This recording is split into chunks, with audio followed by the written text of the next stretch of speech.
help me reach 1,000 subscribers. Please like the video and share your thoughts on the video.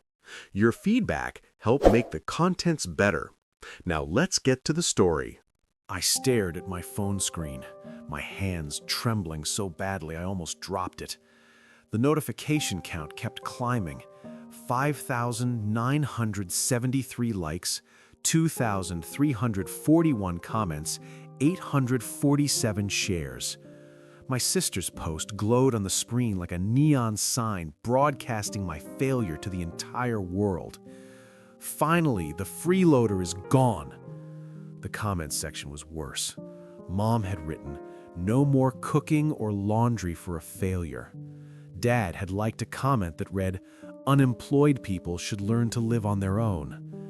Aunts, uncles, cousins I'd grown up with, all of them piling on, laughing at me, celebrating my departure like I was some parasite they'd finally removed. I sat there in my empty studio apartment, surrounded by cardboard boxes and secondhand furniture, reading every single word, every single one. The humiliation burned through my chest like acid, but I didn't cry. I didn't scream. I just sat there in the silence and made one decision that would change everything. My name is Marcus Chen. I'm 28 years old, and up until a week ago, I was living in my parents' basement. Not because I wanted to, but because life had knocked me down so hard I couldn't get back up. 3 years ago, I was on top of the world. I had a great job at a tech startup, a nice apartment downtown, and a fiancé I thought I'd spend the rest of my life with. Then, the company went under overnight. Just like that, bankrupt. 200 employees out on the street with 2 weeks severance and empty promises. Sarah, my fiancée, left me 3 months later, said she couldn't be with someone without ambition. The apartment went next, then my savings, then my dignity. Moving back home wasn't a choice, it was survival. I told myself it would be temporary, 6 months, maybe a year. I'd get back on my feet, find another job, rebuild. What I didn't expect was how my family would treat me. My sister Rachel, 2 years younger and always competing with me, saw it as her chance to finally be the favorite child. Every family dinner became a performance where she'd talk about her marketing job, her promotion, her new car, while I sat there trying to make myself invisible. Mom would sigh whenever I came upstairs. Dad stopped looking me in the eye. But I kept trying. I applied to hundreds of jobs. I did freelance work for pennies. I helped around the house, cleaning, cooking, doing everyone's laundry, even though no one asked. I thought if I just worked hard enough, stayed quiet enough, eventually things would turn around. If you're listening right now, help me prove something wrong. My mother said I wouldn't even reach 1,000 subscribers, but I believe stories like this deserve to be heard. Help me show her that these stories matter. The Facebook post was my breaking point. I'd finally landed a job. Nothing glamorous, just a junior position at a small software company, but it was a start. The pay was enough for me to afford my own place again. I'd signed the lease, packed my things, and left quietly on a Tuesday morning while everyone was at work. I didn't ask for a goodbye party or even an acknowledgement. I just wanted to leave with whatever scraps of dignity I had left. But Rachel couldn't let me have even that. She had to turn my lowest moment into her social media triumph. And my parents, my own parents, joined in like it was entertainment. That night, sitting in my studio apartment with nothing but a mattress on the floor and a folding chair, I didn't sleep. I spent 8 hours going through every comment, every like, screenshotting everything. I made a list of every person who'd laughed at me, every family member who'd kicked me while I was down. Then I opened my laptop and started working. See, what my family didn't know, what they never bothered to ask about during those 3 years, was what I'd actually been doing in that basement. Yes, I was applying for jobs. Yes, I was doing freelance work, but I was also building something. Every rejection email, every closed door, every night listening to Rachel's voice upstairs bragging about her latest achievement, it all fueled me. I'd been developing an app, working 16-hour days, teaching myself new programming languages, testing and retesting until my eyes blurred. It was a project management tool, specifically designed for small businesses, something I knew the market needed because I'd seen the gap during my freelance work. I'd been too afraid to launch it, too beaten down, too worried it would fail and prove everyone right about me being worthless. But sitting there that night, reading my mother's words over and over, failure, she had called me, her own son, something hardened inside me. I wasn't going to let them be right. I was going to prove every single one of them wrong, and I was going to make sure they knew it. The next morning, I went to work at my new job. I was professional, competent, grateful for the opportunity. But every spare moment, lunch breaks, evenings, weekends, I poured into my app. I reached out to my old network, the people who'd actually supported me during the hard times. I found a designer who believed in the project enough to work for equity. I contacted small business owners I'd done freelance work for and offered them free beta access. I worked like a man possessed, fueled by every humiliating comment on that Facebook post. I didn't contact my family, not once. My phone buzzed constantly the first few days. Rachel trying to message me with fake concern, probably realizing her post might have been too far. I ignored her. Mom called twice, leaving voicemails about some family dinner. Deleted. Dad sent a text asking if I'd settled in okay, as if he hadn't liked that comment calling me a burden.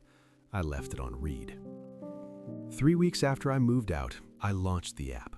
I'd named it TaskBridge, and I'd priced it aggressively low to get market adoption. The first day, we got 47 signups.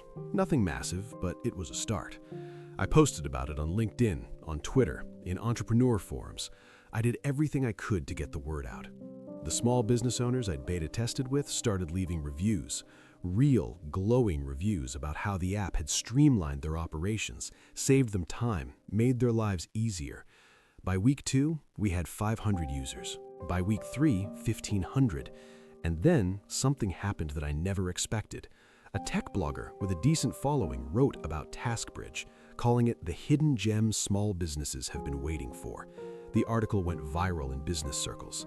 Suddenly, we had 10,000 users, then 20,000. My phone exploded with messages from investors, from companies wanting to partner, from media outlets asking for interviews.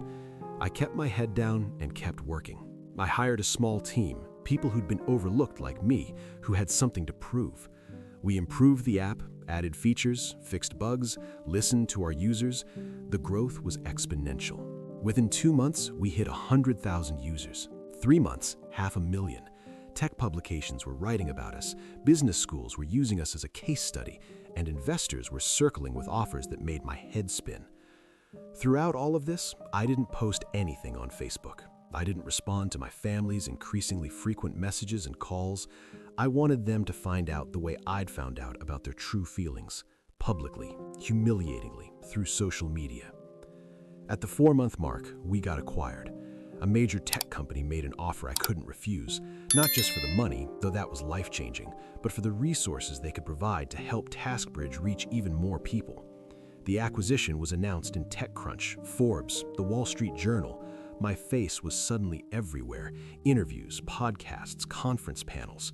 Marcus Chen, the unlikely founder who built a $1 million app from his parents' basement, became the narrative. Except I didn't correct them about the timeline. I let everyone think the whole thing had been built during those 3 years, which wasn't entirely untrue.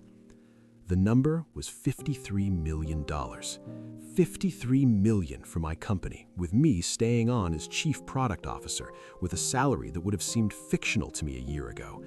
And that's when my phone really started blowing up. Rachel called 31 times in 1 day. Mom left 17 voicemails. Dad, who'd barely acknowledged my existence for 3 years, sent 69 text messages. Uncles, aunts, cousins who'd laughed at that Facebook post, all of them suddenly wanted to reconnect, to catch up, to tell me how they'd always believed in me. I'm not going to lie, seeing those missed calls felt good, really good. But I didn't answer, not yet. I had one more thing to do. I scheduled a press interview with a local news outlet in my hometown, the same town where my family lived, where everyone had seen Rachel's post. The journalist was eager to do a feature on the local success story. I agreed on one condition: we'd film at my new place. I'd bought a house. Not a mansion, I'm not that guy, but a beautiful modern home in a good neighborhood with an office where I could work and enough space that I'd never feel cramped again. The interview was scheduled for a Saturday afternoon. I knew my family would see it. The news station had been promoting it all week. The journalist, a woman named Amanda, arrived right on time. We sat in my living room, cameras rolling, and she asked me the standard questions. How did I come up with the idea? What was the hardest part? What advice did I have for other entrepreneurs? I answered honestly, professionally. And then she asked the question I'd been waiting for. I understand you were living with your parents while you developed TaskBridge. That must have been a supportive environment. I paused, letting the moment breathe. The camera was tight on my face. I smiled, but it didn't reach my eyes. Actually, Amanda, it wasn't supportive at all. My family made it clear they saw me as a burden, a failure, someone who'd given up on life. I pulled out my phone and opened Facebook to Rachel's post, which I'd never deleted. My sister posted this the day I moved out. Almost 6,000 people liked it. My own mother commented calling me a failure. My father liked comments about me being worthless. Amanda's eyes widened. This wasn't the feel-good story she expected.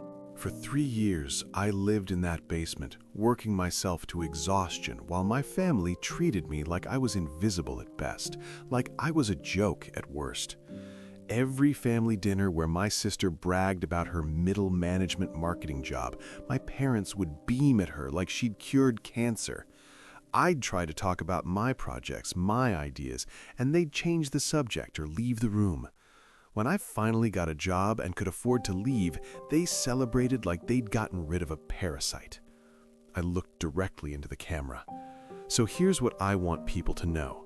The people who kick you when you're down don't deserve to celebrate with you when you rise. Success doesn't erase their cruelty. It just reveals who they really are. Now, if you've made it this far in my story, I need to ask you something.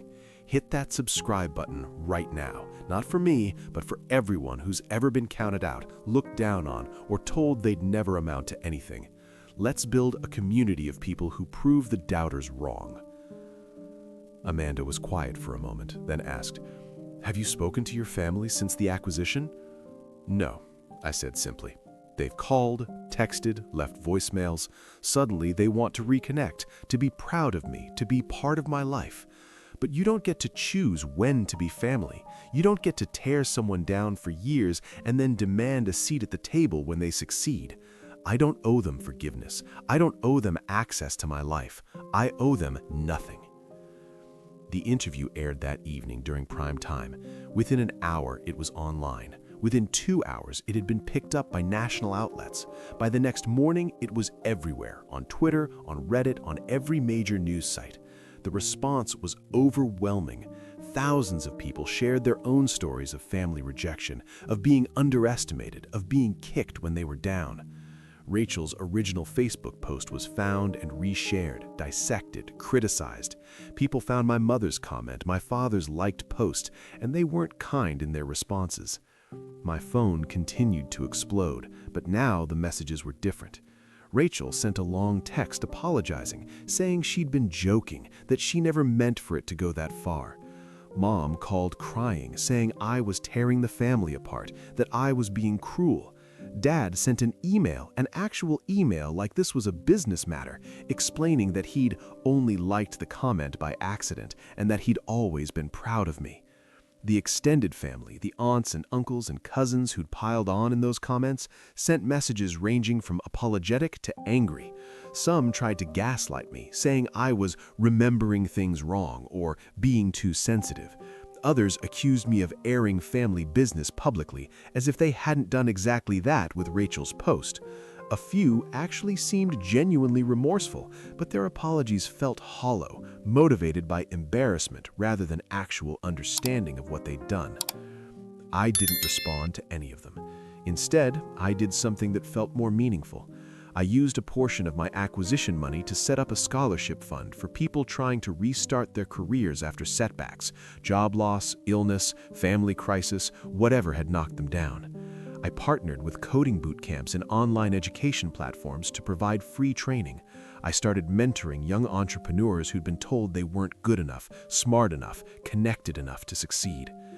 Every person I helped, every success story that came out of that program felt like another nail in the coffin of my family's judgment. I wasn't doing it for revenge, not entirely. I was doing it because I remembered what it felt like to be dismissed, to be invisible, to have your own family bet against you. If I could help even one person avoid that pain or push through it, it was worth it. The media loved the story. I became the poster child for success despite the odds, for proving family wrong, for the power of persistence. I did a TED Talk. I wrote an article for a major publication about failure and resilience. Every time my story was shared, Rachel's Facebook post resurfaced. It became a meme in entrepreneur circles, a cautionary tale about how treating people poorly can come back to haunt you. 6 months after the interview aired, I got a letter in the mail. Actual physical mail, addressed in my mother's handwriting. I almost threw it away without opening it, but curiosity got the better of me. Inside was a 3-page letter, handwritten, tear-stained in places. She apologized for everything, for the comment, for the years of dismissing me, for not standing up for me when Dad and Rachel were cruel. She said she was ashamed, that she didn't expect forgiveness, that she just wanted me to know she was sorry. I read it twice, then put it in a drawer. Maybe someday I'd respond. Maybe not. The thing about betrayal, especially from family, is that an apology doesn't erase it. It doesn't give you back the years you spent feeling worthless. It doesn't undo the damage to your self-esteem, the nights you cried yourself to sleep, the moments you wondered if they were right about you being a failure. But here's what did matter. I'd proven them wrong. Not just wrong, spectacularly, undeniably, publicly wrong. Every article about my success, every interview, every award, every person I helped through my scholarship program, it was all evidence that they'd been blind, cruel, and foolish to count me out. Rachel deleted her Facebook account after the interview aired. The harassment got too intense, apparently. Mom and Dad stopped attending their church because too many people recognized them from the news coverage. The extended family who'd laughed at me, several of them reached out trying to pitch me their own business ideas, looking for investment money. The audacity was almost funny. I've been asked in interviews if I regret going public with my family's cruelty, if I think I should have handled it privately, been the bigger person, forgiven and moved on. My answer is always the same. They made my pain public first. They celebrated my lowest moment for the world to see. I simply responded in kind with the truth. If that makes me petty or vindictive, I can live with that. What I can't live with is pretending their behavior was acceptable, sweeping it under the rug, or allowing them to rewrite history once I became successful. The revenge wasn't in the money, though I won't pretend that doesn't feel validating. It wasn't even in the public humiliation, though watching them squirm had its moments. The real revenge was in proving to myself that they were wrong, that I wasn't a failure, a freeloader, a burden, or any of the other things they'd called me. The real revenge was building something meaningful, helping others, and doing it all without them. I still live alone in my house. I have friends now, real friends who knew me when I had nothing and liked me anyway. I have colleagues who respect my work. I have mentees who see me as someone who understands their struggles. I have a life I built from rubble, and it's mine. Nobody can take credit for it. Nobody can claim they always believed in me. Nobody gets to share in this success except the people who earned the right to be here. As for my family, the 31 missed calls, the 69 messages, they eventually stopped. The apologies dried up when they realized I wasn't going to respond, wasn't going to let them back in, wasn't going to be the dutiful son who forgave everything just because we shared DNA. Maybe that makes me cold. Maybe I'm supposed to be the bigger person, but I spent 3 years being small, being quiet, being invisible, and accepting their cruelty in silence. I'm done being small. If you've listened to this whole story and you're still here, thank you. Subscribe if you haven't already, because I'm going to keep sharing stories like this. Stories about resilience, about revenge, about refusing to let people who hurt you define your worth. and leave a comment telling me, what would you have done? Would you have forgiven them? Would you have done more? I want to know. Last month, I got an email from a young woman named Sarah. Different Sarah, not my ex. She'd read about my scholarship program and wanted to share her story. She'd lost her job during the pandemic, moved back home, and her family treated her exactly like mine had treated me. She was applying to the coding bootcamp program I sponsored, hoping to restart her career in tech. At the end of the email, she wrote, "Thank you for not forgiving them publicly. Thank you for showing people like me that we don't owe our abusers reconciliation just because they're family. Thank you for proving we can make it anyway." That email is framed on my office wall now, because that's what this was all about. Not just proving my family wrong, but showing everyone who's ever been in that basement, literal or metaphorical, that you can climb out. That the people who mock your struggle don't deserve to celebrate your success. That you can build a life worth living out of spite and determination, and the pure refusal to let them be right about you. "The freeloader is gone," Rachel's post said. She was right about that much. The person who lived in that basement, who accepted their cruelty, who believed maybe they were right about me, he's gone. In his place is someone stronger, wealthier, more successful than any of them will ever be. Someone who learned that the best revenge isn't just success. It's success built entirely without them, shared with people who deserve it, and displayed publicly enough that they have to see exactly what they lost when they chose cruelty over compassion. I look at my life now, the work I love, the people I've helped, the impact I'm making, and I realize my family did me a favor. They showed me exactly who they were when they thought I had nothing to offer. They taught me that biology doesn't obligate loyalty, that family is chosen, not given, and that sometimes the people who hurt you most do you the biggest favor by revealing their true nature before you waste more years trying to earn their approval. So, thank you, Rachel, for that Facebook post. Thank you, Mom and Dad, for those comments and likes. Thank you to every extended family member who laughed at my pain. You gave me the fuel I needed to build something you could never destroy. You showed me exactly who not to become. And you gave me the greatest gift of all, the crystal clear knowledge that I owe you absolutely nothing. The 31 missed calls went unanswered. The 69 messages went unread, then deleted. And I've never slept better in my life. If you made it to the end of Marcus's story, do me a favor, drop a comment right now telling me where you're watching from. I want to see how far stories like this travel, how many people around the world have felt what Marcus felt. I see so many of you amazing viewers from the US, the Philippines, Canada, and especially New York. You guys always show up and show out in the comments, and I love you for that. But no matter where you are in the world, whether you're in Manila at midnight or Toronto during your lunch break, let me know you're there. Your location tells me that resilience and comeback stories matter everywhere. And if this story moved you, hit that like button and share it with someone who needs to hear that their comeback can be bigger than their setback. So drop your city or country below. I'll be reading every single comment and shouting out the places that show the most love.